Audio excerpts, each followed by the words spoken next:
নমস্কার বন্ধুরা, সকলে নিশ্চয়ই ভালো আছো। আজকে বেশ সকালবেলা গঙ্গা বক্ষে অনেকটা সময় কাটালাম।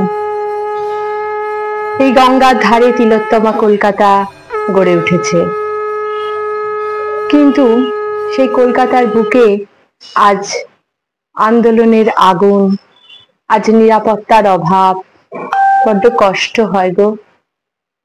কিন্তু এর মাঝেও চলে এলো উৎসবের মেজাজ। ঋতু তো বসে থাকবে না, কারোর জন্য কেউ থেমে থাকে না।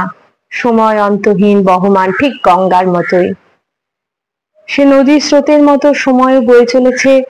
তাই বর্ষা শেষে শরতের আগমনও ঘটে গেছে, মা দুর্গার আসার সময় হয়ে গেছে। আর সেটা সেই কুমোরটুলি হোক বা বেলঘরিয়াই হোক বা হাতিবাগান শ্যামবাজারেই হোক, যেখানেই কুমোররা আছেন সেখানেই তারা মায়ের মূর্তি তৈরিতে ব্যস্ত হয়ে পড়েছেন। এমনই একটা জায়গা আমার বেলঘরিয়ার, বা আমার পাড়া ঢুকতেই জেনিথ হসপিটালটার মুখেই এই কারখানাটি আছে, ঠাকুর তৈরি হয়। শ্রী অমর পালের এটি মানে কারখানা আর কি, উনি হেডমিস্ত্রি, আর ওনার কাছে কাজ করেন প্রায় ৩-৪ জন মতো। তো কালকে বিকেল বেলা এখানটা আমি গিয়েছিলাম, কিন্তু ছবি তোলা হয়নি। আজ সকালে গঙ্গা থেকে ফেরার সময় ভাবলাম মা যে আসছে, তার যে সজ্জা সেটুকু একবার দেখে যায়।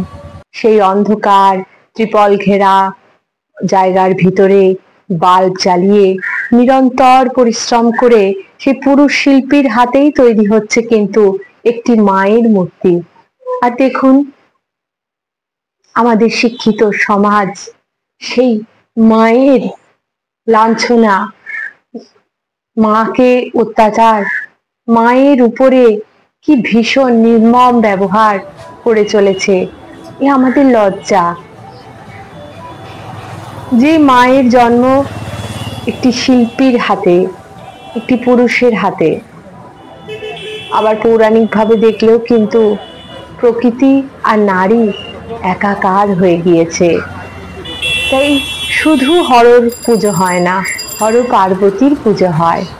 শুধু রাধার পুজো বা কৃষ্ণের পুজো হয় না, রাধা কৃষ্ণের পুজো হয়।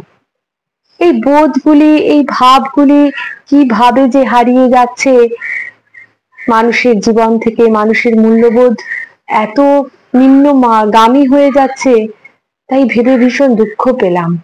তাই একটিবার দাঁড়িয়ে মা তৈরির, মায়ের আবাহন, মায়ের সন্তান সন্ততিরা আসছেন, তাদের তৈরিগুলি দেখে মনটা কিছুক্ষণের জন্য হলেও ভালো হয়ে গেল, যে সংসারে আমাদেরও সন্তান সন্ততিদের মাঝেও কিন্তু এরকম ওষুধদের আগমন আছে।